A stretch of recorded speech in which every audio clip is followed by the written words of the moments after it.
We are continuing our special coverage from Israel as the country marks a full year since Hamas launched a surprise attack. Around 1,200 people were killed, hundreds more kidnapped, many of whom still remain in captivity.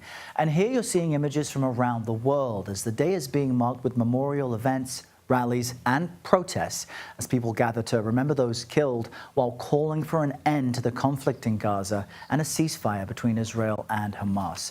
I'm Errol Barnett in New York. I want to send it back, though, to Chris Livesay in Tel Aviv. It's hard to imagine, Chris, but there are some aspects of hope at this time as well.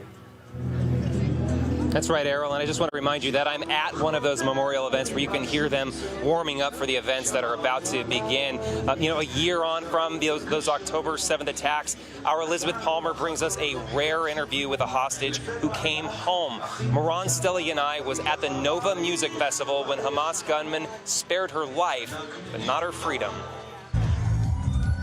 Moran remembers the beautiful sunrise on October 7th.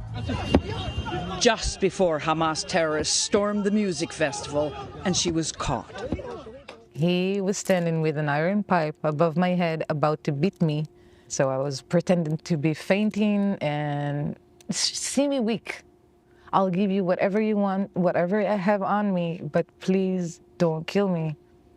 And then they took a video of me and posted it on TikTok. Of you on the ground, Yeah. basically begging for your life. And they posted it on TikTok. Yeah. And that's how my parents found out that I was kidnapped. She was held in Gaza, which by then was a war zone.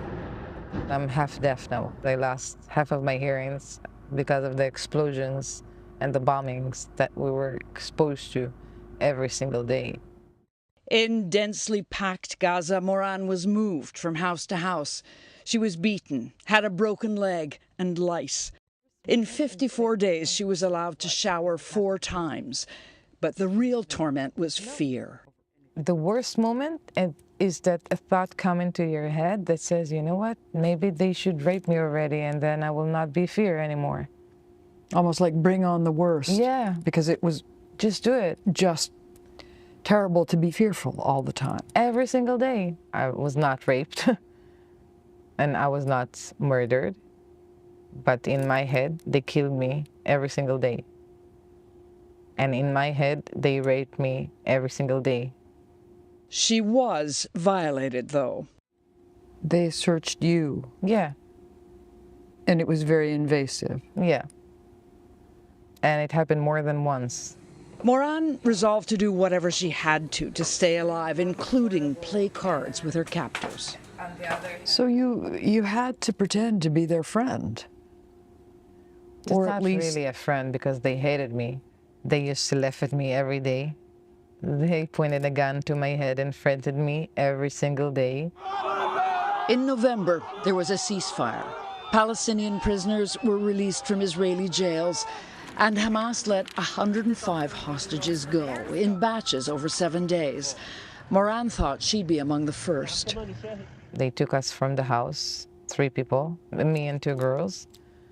And then on the last second, he whispered in my ear, not you, not now. And he pulled me back by my shirt. that must have been crushing. It was crushing. She had to wait another 5 days, and to ward off despair, escaped into fantasy. When I was eating, and even if it was just 5 spoons of rice, then I pictured, a full plate. It was more easier to picture is how it feels to hug my mother. So what was it like when it finally was real? The same, exactly the same. She sounded the same. She even dressed the same as I picture them in my head. So for me, that was the biggest dream coming true, I got to see my family, and I had that miracle.